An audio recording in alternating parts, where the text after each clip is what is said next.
The story of Australia's First Peoples is the oldest continuing human story on Earth.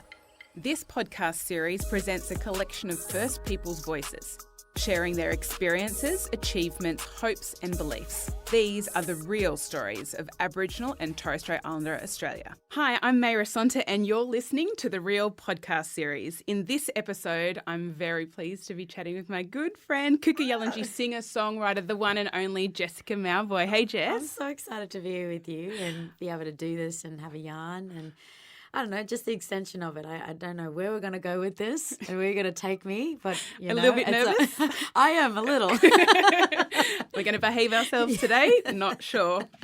I was thinking in preparing to come and have a chat with you today about times that we've chatted over the years, and I think one of the first times would have been at the Deadlies. Years ago. Yeah, I do remember. That was like our very first connection, and. I remember very in detail of, I remember feeling excited. I remember feeling around like I was home. And, you know, my first time, you know, gigging around and playing music and singing to different audiences around here in Sydney was something that it was almost pinch me moments, because I just felt like it was still felt like a dream. It was really surreal to me, and getting that particular gig was definitely my deeper dream. You know, performing to my own mob, performing to my community, the ones who know me really well, and that I know really well. So that's and I think you know with identity, with shape and form, and you know, to the way, all the, you know, cracking down to the way, you know, we speak and we use that body language. So I felt at home completely, and it was the first time in a while, having moved from Darwin to Sydney, that I'd felt at home, because it was the first gig for me. It was like home away from home. Yeah. For the first time. And I feel a lot of people felt that about kind of the Deadlies and the kind of space that was created there, and that was, you know, such lovely memories that we all hold very dear to our hearts. And it's such a journey for you since then, really. You know, we saw you, obviously everyone knows about Australian Idol at the start, and then you moved and you've become this big artist, 3 albums down, 4th about to come out. You know, your confidence has grown. You've co-written all of the songs on this album. It's crazy to, you know, to, I guess, see that visually, you know, when you speak of that list. You know, it definitely excites me, because I feel, I still feel a fire in me to doing music, and to be writing it, and to be performing it, and to collaborate music. It's something that I really genuinely love, and I wake up already thinking and inspired of what I'm going to write, and hearing melodies, and automatically feeling like I need to be in a studio to record them. And it's and I think I've always had that as a little girl. So again, hearing those list of things, I'm only now, I feel like I'm only now being able to acknowledge them and celebrate them, which is so funny in a way.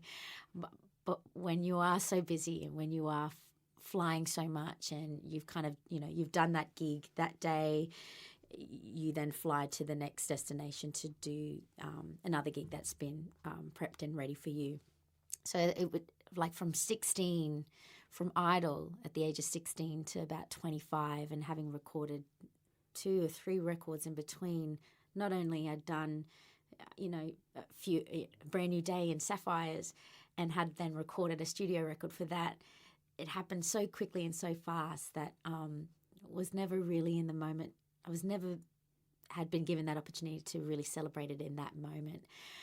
And so I only, like I said, I only feel like I'm now being able to access and revisit and just embrace all of those things that happened so quickly and with so much fun. I mean, I was just enjoying it, I think, but not really registering it, if that's even a thing. If that makes Absolutely. sense. And I think allowing ourselves reflection time Yes, is so underestimated. Yeah. And the older you get, the more you go, hang on a minute, I've done all this stuff, and where's my moment to stop and take a moment, take a deep breath. And I think, a big birthday this year for you, so it kind of makes you reflect a little bit. Yeah.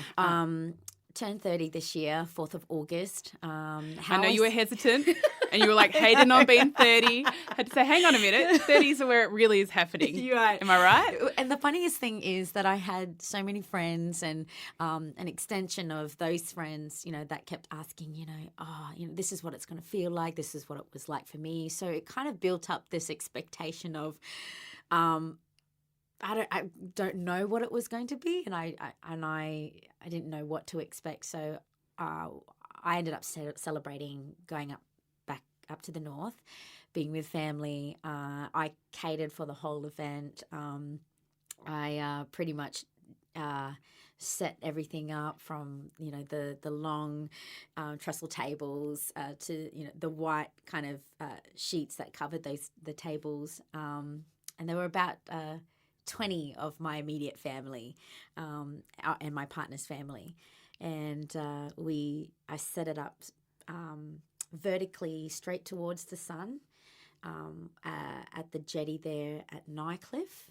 If you know of Darwin, there's this beautiful kind of shoreline and a bit of a cliff line that you can sit and watch under the trees there and watch the water, either go out or, come back in, and that's exactly where the sun sets. So the sun sets right into the water, and we had 7 minutes, and I was there with my family, and I did asked if we could all wear white, and I don't know if it was like I just felt this purity, this kind of sense of starting again, something new, something fresh, and yeah, so we were all kind of like in our linen, and we sat there and watched the sun go down, and I had a bit of a cry actually, and I think it was that moment. And I questioned myself. I was like, "Is this it? Is this it?" There's tears rolling down, and I'm looking at Mum, I'm looking at Dad, and I think it was mainly a moment of it just felt great. It felt really great to turn 30 and having done everything that I dreamt of that I could possibly want was right in front of me. And sorry, I'm getting choked up. But it was such a moment of, wow, I couldn't ask for anything better. I'm making the music that I want to make, and I have been on this 6-year journey of creating this record, which even at that time, I don't know what I'm going to call it. I don't know how the songs are going to be track listed. I don't even know what what the art is going to look like. And that time of just reflecting in that whole 7-minute moment, it was really overwhelming. But I also felt this kind of rush of excitement of, wow, there's so much more to look forward to, and there is so much there's so much time as well, and I get to do this right here with my family and reflect on that right in this moment. Oh, that's beautiful. Thank you for sharing that personal story. And it does feel like that. You've been making us wait for this, I know. really, and we know it's really personal, but art imitates life, and you probably needed to digest it all and feel, what was the next step. And there's a lot of pressure in coming out with another album. Absolutely. So what was the musical inspiration behind it? Why now? Why did you feel ready? Yeah, it was about 6 years ago, and the first 2 years of that 6 years, I'd kind of spent a bit of pressure, applied pressure to myself because, I had, done the first record, the second record, the third record, and in between I had, had the opportunity to, record, be a part of the soundtrack, Brand New Day soundtrack, as well as, grace the soundtrack of the Sapphires. And so I'd had so many opportunities to really play with my vocals and my emotions and push the boundaries of experimenting with music and what my relationship with music is and, was and is now. And so I'd really also had given myself patience as well. I had to really teach myself about patience, and that, it doesn't always work out to be that, you write the hit song, the song that everybody wants you to write, to, it being the perfect song, or, being, at the right season, or there was just so many things that I had to kind of not only consume, but then I had to then base it off of then what are my needs and what are my wants. And so I really kind of flipped it to I really need to sit with myself and rediscover who I am as an artist. What is my message? What am I trying to achieve with this record? And what is it going to do? How is it going to affect? And I'm all about affecting. I love being able to make someone sit with their feelings and watch them, like translate their story into my music and sing the songs back, or, groove to the songs. I love to see that physical emotion, whether I'm up, performing to a crowd of thousands, or, a group of 40 to 3 people in the room. Like, for me, it always comes down to the purpose. What is my purpose? How do I want to move me to then be able to move you? And that's what music then became for me. In that 6 years, I really needed to study myself. I really needed to re-educate how I work and operate, and what kind of people I want in the room to who I don't need. Yeah, so it was really, it was about picking and choosing to create this record, and having that experience of working with so many and collaborating with so many. I knew exactly who I needed, and it really hit me when I was sitting at home here in Sydney, in my Sydney house, just thinking about asking myself those questions, like, who am I? Who was I then to who am I now, and writing those feelings down. What kind of experiences have I experienced, whether it's love, whether it's pain, kind of the same thing, really. Love and pain are kind of situated in the same column. Happiness, what is real happiness? What is celebration? And what do those things mean to me?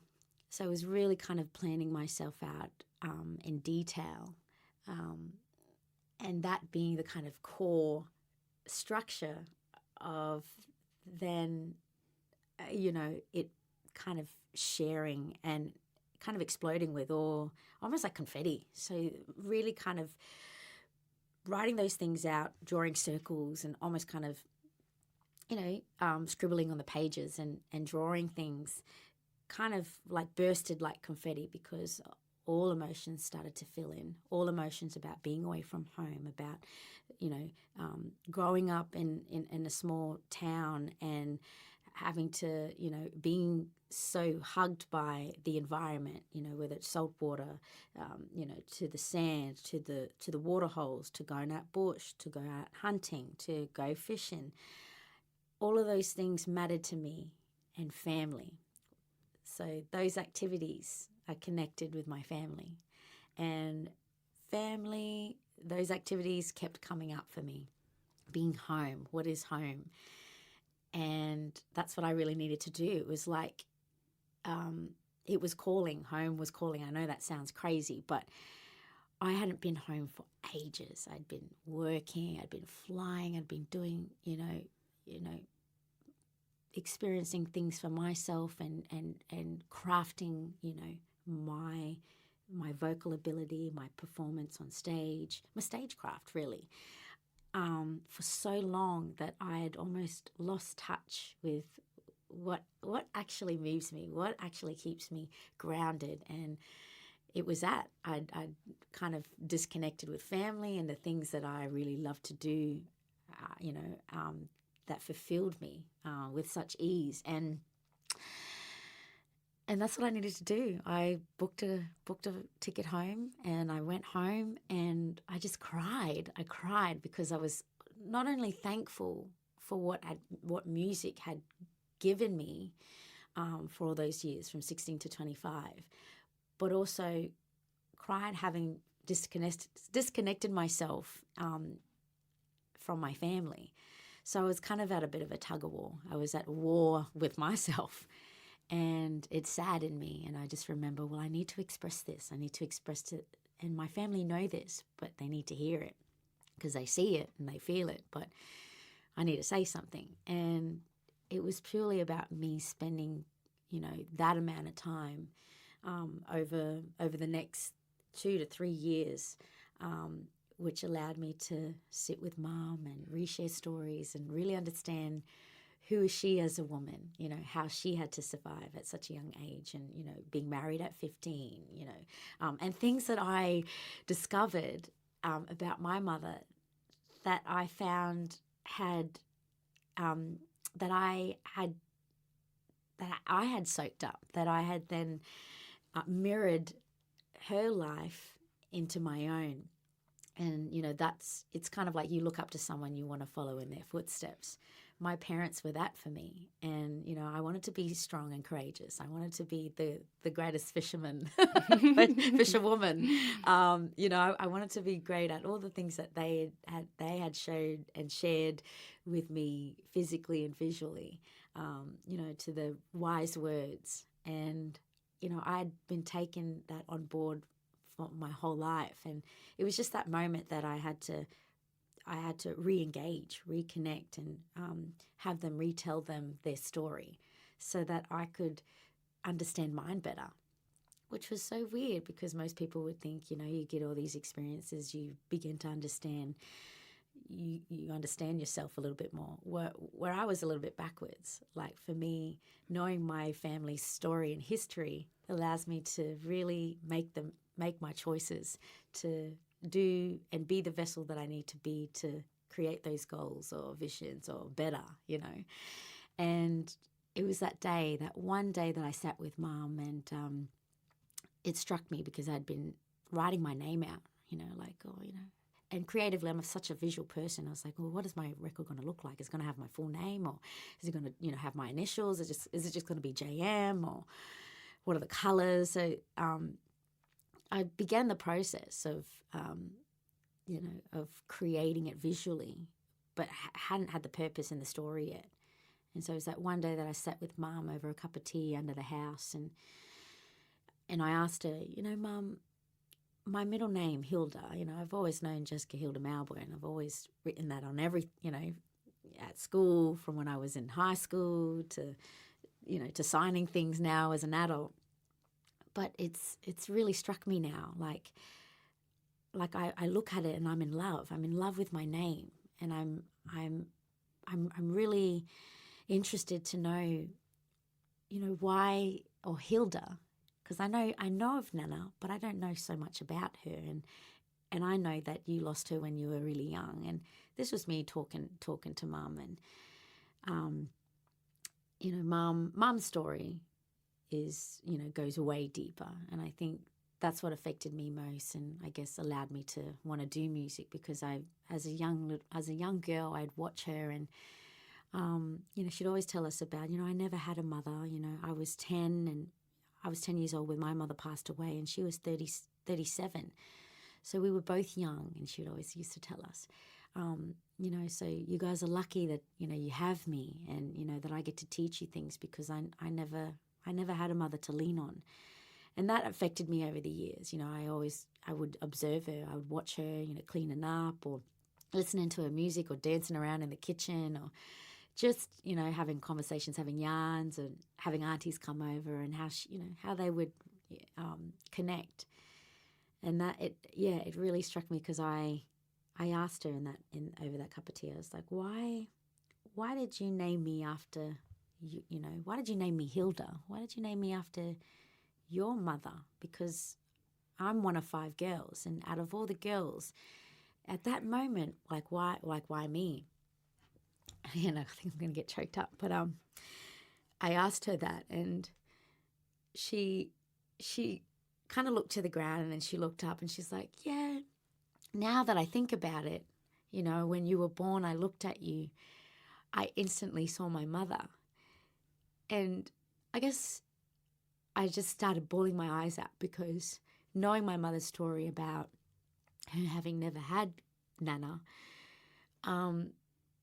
I could never imagine what it would be like without my mother or anyone to not have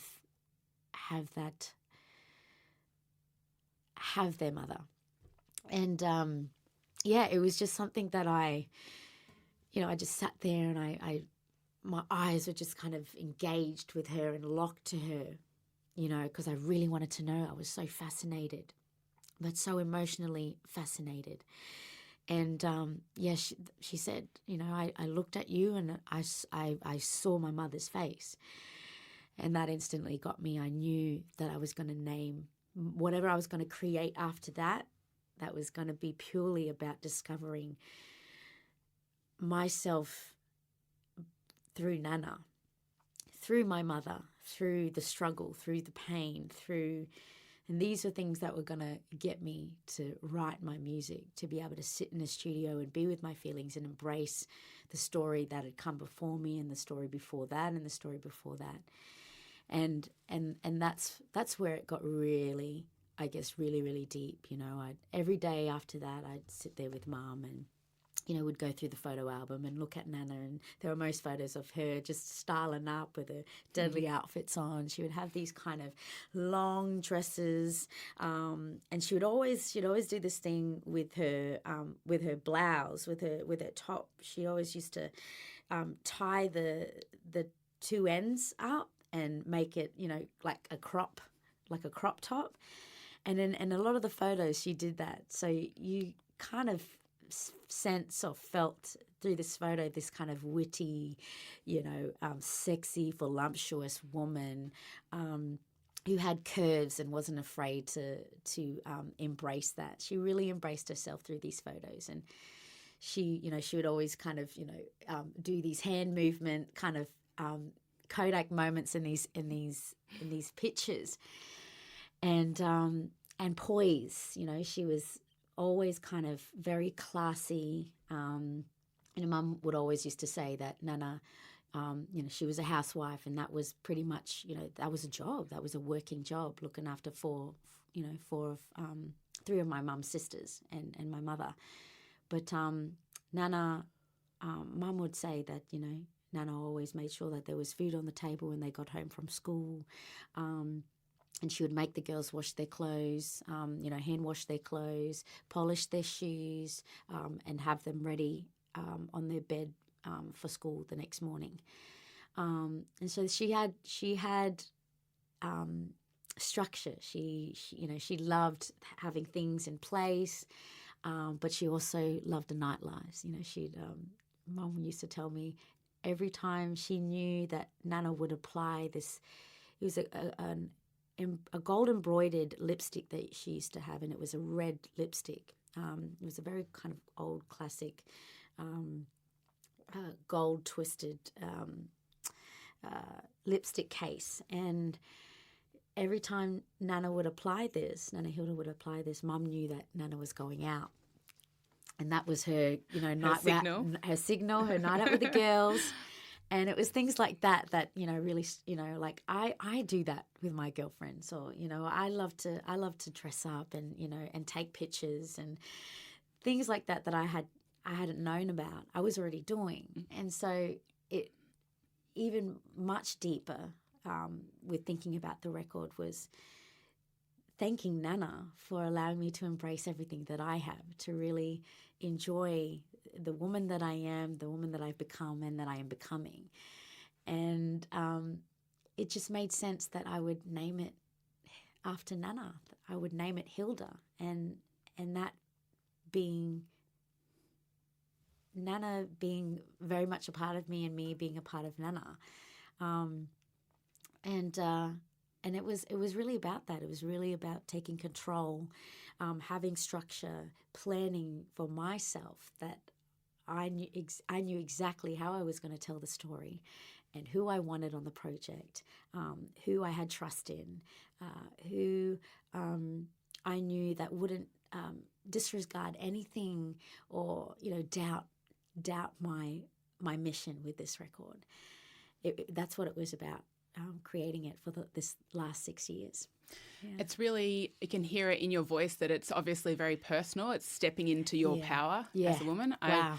I hear also, and I can see my family in your story. Yeah. You know, we've all got the nana who had the lipstick and the photos, and we get busy, but, you know, we are who we are because of our families and as Aboriginal people. Absolutely. Where, you know, it's who we come from. That's who we are. Working through trauma of families, you know, it's very much a kind of a cultural process as well. Yeah. Did you feel a bit of that in developing the Absolutely. And there was also kind of,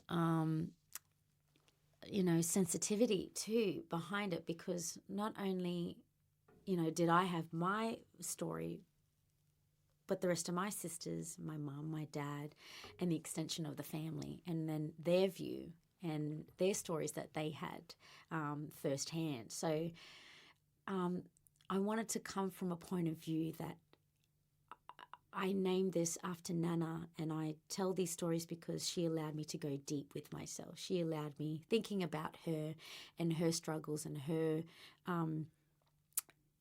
life and her not so long life. I mean, she lived quite a short life. She was 37 when she had passed. So I can't imagine if she was still alive today what that would look like and what that would feel like, and for everyone.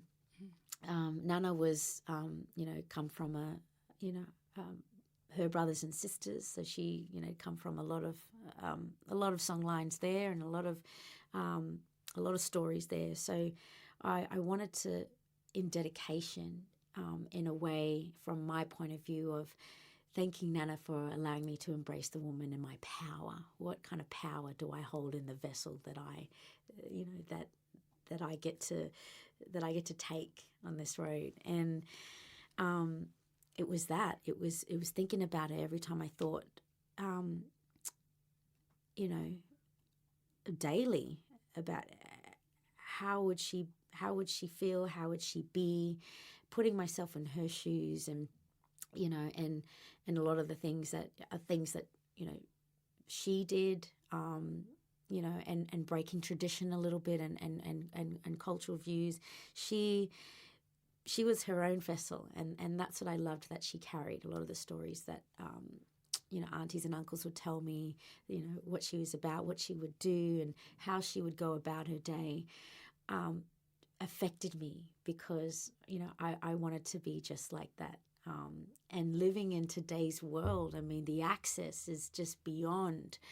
And I think she would, you know, when I sit and think, I think she would feel so proud that she's been able, although she's not here physically, spiritually, she gets to live on and gets to see and feel and hear what she's been able to create. And the future of it is very exciting. She would absolutely be proud of you. I can feel her, don't know her, but you can just feel that power has come through. And you're from a strong matriarchal line, lots of girls in the family. So you can definitely feel that happening at the same time. Now, we've only heard little things so far, which is beautiful. Thanks for the cry. Probably needed it that day, but it's beautiful. Thank you. Congratulations on the first one. So what else are the other songs? Tell us a little bit about kind of what we can expect. Beyond. Well, there's so many songs. I mean, you know, I want to mention a song called Selfish. It's a song about being a little selfish in life, being selfish about love, because I think I know I've experienced, I'm a type of person where I will give everybody everything, and I will continue to do that just because that's how I was brought up. I was taught to give, but I had to learn to also nurture and take care of what I have. My physicality, my mind, my voice, the story, and only I can do that. Only I have the great power to hold that, and that's speaking on behalf of everyone. We have the power to pick and choose, and I think that's what, you know, creating this song Selfish was really about. Was about acknowledging and embracing that, you know, I can be a little bit selfish, and that's okay. I think, you know, we all should have those moments in life where we pick those times to do that. and that be for your self-nourishment. So Selfish is really kind of a really playful song where you can get into yourself physically, and there's a rhythm that da da da da da da da da da da da da. So it's a rhythmic bass, and it gets your body moving, and therefore the extension of then creating something visual and in your mind, and then an extension of the story. That's how I wrote Selfish. But it goes, I really want your loving tonight. You're not here, it's killing my pride. So come over, tell me you only want me by your side. Yeah, so it's a very rhythmic bass. That's so much fun. And there's another song called I Wish You Well. Wish You Well is pretty much a relationship that is, you can see departing, you can see it kind of separating, but those two people that were in love are still in love, but in a way that they wish each other well. Like, I wish you all the best in your life, and we both know it was never going to work out, but I still have love for you in a way that I still look at you with, as I will always still look at you with love, basically. So it's basically, don't know, can't remember the last time I saw you, or who you were with. So much easier just staying bitter than to forget or forgive. I don't have room for this hurt in my heart anymore. Yeah, it would make me happy if I knew you were happy, 'cause we couldn't be happy how it was. And if I saw you smiling, then it would make me smile, and it's been a little while for both of us. So I wish you well, Yeah, so it's pretty much wishing the best for that person and on the rest of their journey. There's another song I really love. I'm going to say a song called Jealous. And this song is about, for the first time, and over, after the third date, you're with this guy, and it's almost like you're still kind of wanting to tease him and make him jealous, or make each other jealous, vice versa. It goes both ways, and I just felt like in my experience with my partner, I remember, I think it was like the fifth date, and we ended up going to a club, and we were just dancing, and I was kind of just like creating these moves that felt really good in my body, and I looked over and he was watching me, and I was like, oh wow. But it was this look of fascinated and intrigued and wanting to come over and dance with me, and I just remember I kind of just I waved my hand and I said, come and dance with me. And it was that moment of just like, I made him a little kind of, there was this jealousy kind of thing, because I was dancing by myself at one point, and then he was just like, oh. And then after that, I think he said something like, I thought you'd never ask. I was getting a bit jealous, like you hadn't asked me yet to dance with you. And so that's kind of where the song stems from. There's a cheek to it. There's that tongue in cheek, that kind of spiciness about someone who just wants to just embrace everything about them, their look to right down to their expressingness. There's a lot of power in that song, and I love how fun and cheeky it is. So, but yeah, I think it's kind of one of my favorite cheeky songs I've ever written. And it's called Jealous. Yeah, so look out for that one. Wow. I love that you come to life when you're telling these stories, and it's really nice to have a one-on-one concert, everyone, I must admit. Thank you. I know, I break it out into song all the time. Sometimes the afterthought comes in. I'm like, that is so annoying. Why do you do that, Jess? Because we want you to do that. So don't feel bad about it. Break into song anytime. I won't be joining you. Thank you. So you've got a few favourite songs there, but they're obviously all personal and you love them. And it's so nice to hear that they're universal kind of emotions that, I remember dancing and trying to make someone feel jelly. like that jelly back in the day. True. That's, the gift of music, I suppose, that you really get to connect with people and make them feel just as, that they're not alone in their experiences in the world. Yeah, and I think that's the greatest part about having fallen in love with music in a way that it really isn't all about me. Like, it is about the experience in the moment. But when you kind of walk away from that experience and you compose it, it does become something to share. And I think that just like stories, music has that ability to do that, to create the heartbeat, the kind of tempo, the rhythm, the excitement, that adrenaline, to the ease and the calm, or the confusion, or the anger, the happiness. All of those things, come with the experience of sharing that with music, for music to then manifest that. So it is a fun thing to do, and I've never really thought of it being a job. Like, I love being in the studio all the time. I love being able to talk and express the wonders of music, and how it can really transform your moods, and make you feel good, and it's like therapy for me, as what we would call it in the English kind of mind world. It's therapy. Yeah. Absolutely. I can totally relate to that. And I also love how music kind of takes you to that place in time. Hear that song, like, oh, yep, I was there. Yes. Oh, you were there with me. Oh, Yes. do you remember that? Yes. There's a few of those. Don't That's mention it. that.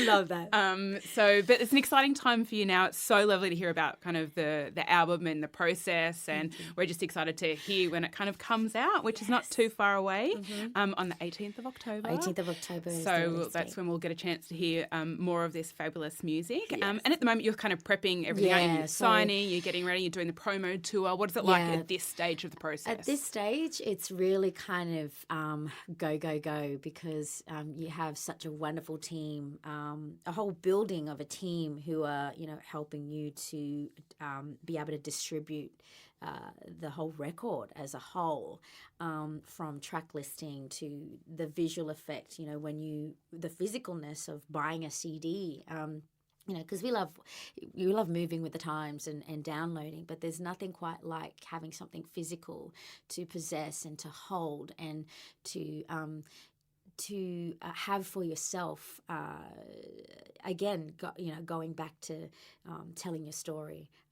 I created this record from me to you, for you to have self-encouragement and self-belief, and be brave and be confident, and know yourself so deeply, that it's okay to fall and get back up again.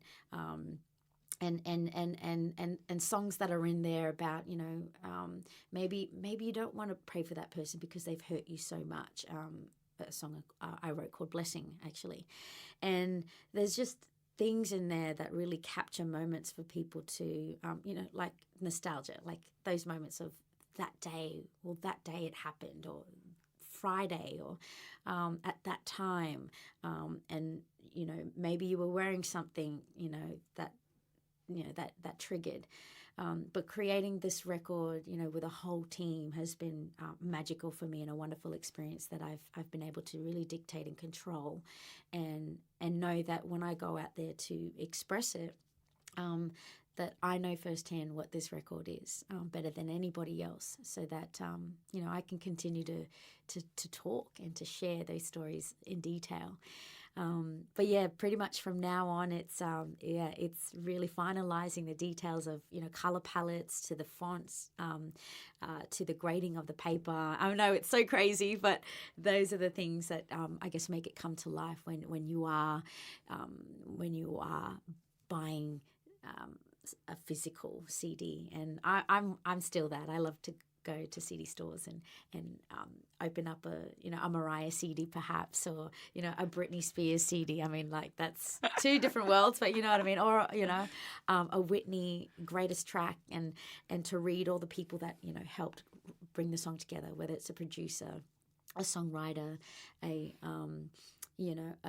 sound engineer, to the people that create the paper or the front cover, the pictures, the images that allow you to dream much greater, to the mold and the shape. I think that's definitely what I'm currently working on, and it's really exciting me because I just can't stop talking about it. But it's one of the it is one of the greater parts, apart from creating the songs in the studio, is to be able to create something visually. And that's what I love about you. It's not just about the music. It's about you're like in control of this. You want to know what stock the paper is. You want to know who's in the room. Yes. It's about you being in control of your own voice, story, expression of self. And a lot of particularly Aboriginal and Torres Strait Islander people don't have the luxury of showing how we like to be depicted in the media or in other places. Yes. So, it's courageous for you to, share your story so intimately with everyone, but to go, hang on, no, this is the way I want to be perceived in the world. It's so funny that, and thank you for bringing that up, because, that's always been a major a fight, even in my industry, with how I'm looked, or what I say, or and it can be very difficult sometimes, because when you have people that don't know of that upbringing or that traditional culture, that's one thing that really frustrates me, is that, no, well, that's how we talk, or that's kind of how we write it, or that's just how I look. So make sure you're not kind of whitewashing me. Yep.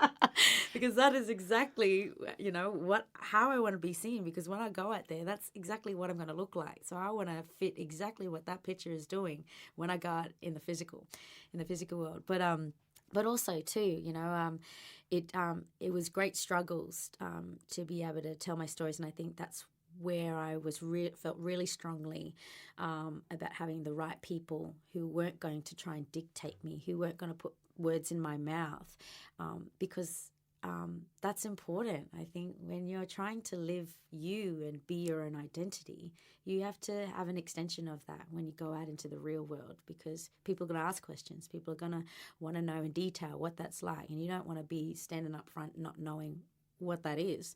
You don't want to be dumbfounded. You want to know you so deeply, and I think that's why this record has been, I've made it. I've had a lot of people try and rush the process, and I've found a voice to say, no, well, if you want it to be much more greater, I'm going to give you a really great story in a great shape and form already molded for you, so that when we do go out, it's going to be beyond. People are going to be so intrigued and more kind of wanting to know more, because we're not just kind of making it glossy. We're not just making it perfect. Even the front cover of when we released the cover for Hilda, Hilda Mauboy, I worked with such a wonderful, one of the greatest photographers, Nicole Bentley, and a woman too. I had quite a few women on the project, which was is not, was not easy, but I fought for it, and I made sure that they had my back and I had theirs. And working with Nicole Bentley was such a quiet moment, because she wasn't your usual photographer who tells you how to stand or how to walk or how to make eye contact. She allowed me to really be present spiritually, soully, and think about everything that I am. And it was such a magical moment, because never have I had that experience. I've always kind of been told by a photographer or an extension of the photographer, whether it's an assistant or a higher, relationship person. And it was the first time that I'd really ever embraced what I looked like face on. If you look at a lot of my other album photos or images, I've always kind of been on my side, or there's this kind of hiding something, there's this kind of sense of, who is she? What is she? And for the first time, I acknowledged myself with kind of, in my hands, or kind of quietly placed in front of me as if I wanted to speak. I want to have this conversation with you and I'm ready. It was just such a perfect image that made me feel like wow for the first time in such a long time.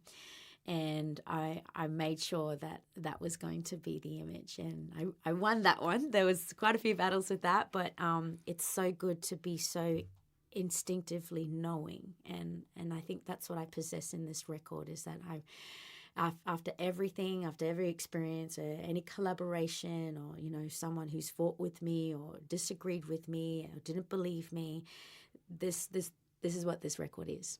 Yeah, and everyone has had that experience of not being believed in, or being told what to do constantly, and not given that opportunity to share and embrace their vision. This is, for the first time in a long time. Yeah. I was going to ask about your advice to other people, but I think that's coming through in the process, in this story, in this conversation. It's, being true to yourself, honouring family, honouring culture. But you also said that, I think, power. We've all been instilled our own power. And I think what it is identifying what that power is. When you look at the word power, what does that mean to you? And when you apply it onto yourself, or when it's deeply in you, what is that? What does that look for you? How does it feel?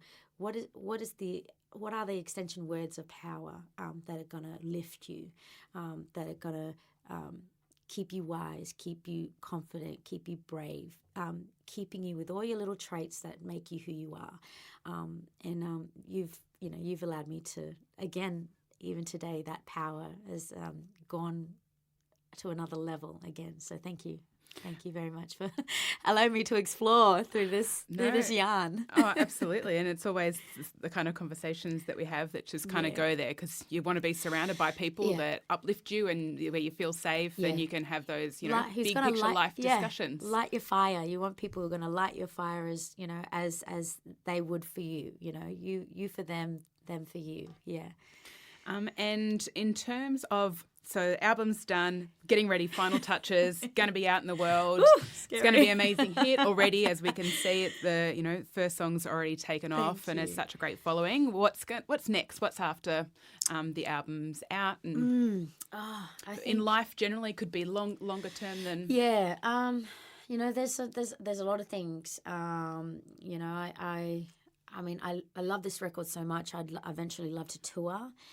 In between, I'm working on a few other exciting projects, which I guess allows me to write. So there's a lot of writing in between now, the release of the record, and after the record.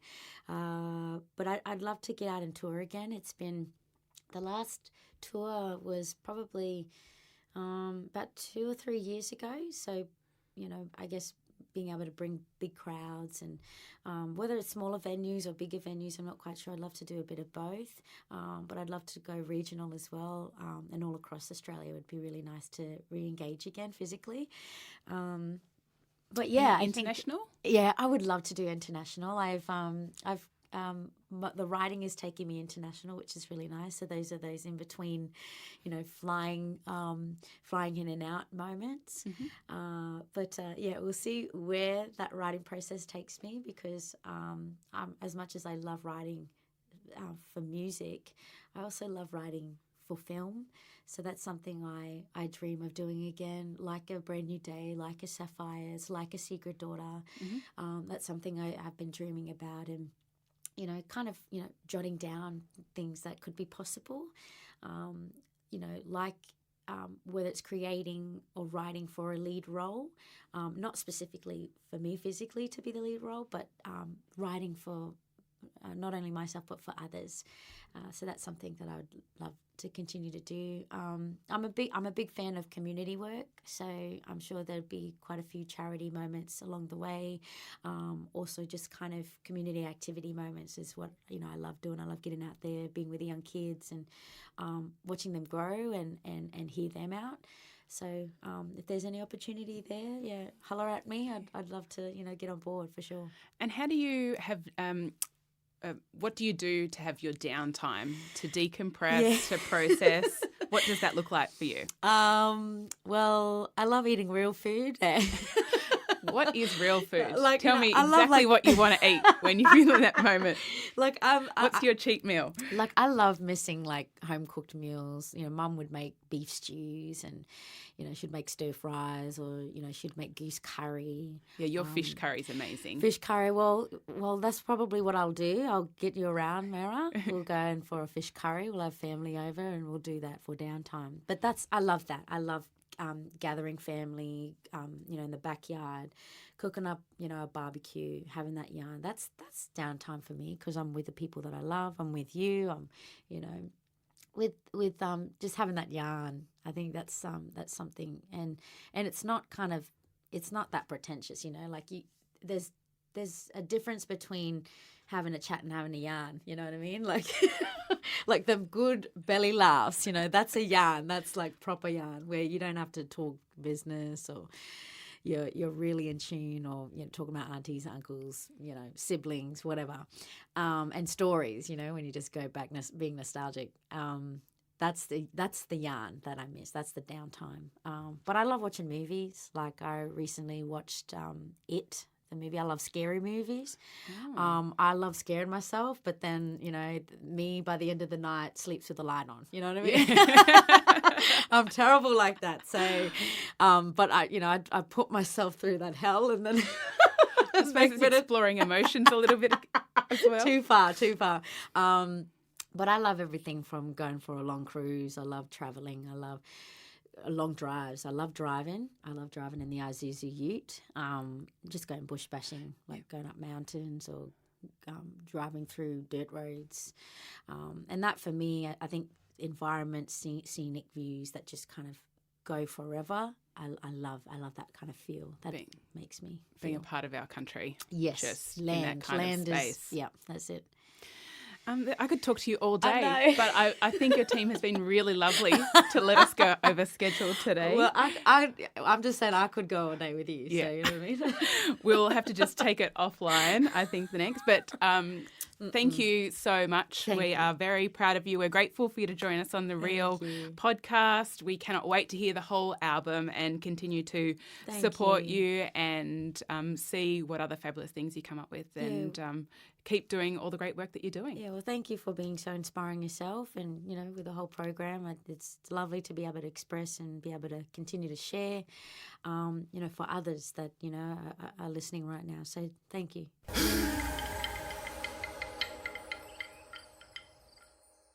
You've been listening to the Real podcast series. The Real is an Aboriginal and Torres Strait Islander digital media platform produced by 33 Creative. This episode was recorded in Sydney on Gadigal country. Produced by Keane and Marguerite Barbara. Music production by Jimbler. For more stories and podcasts, visit the-real.com.au/podcast.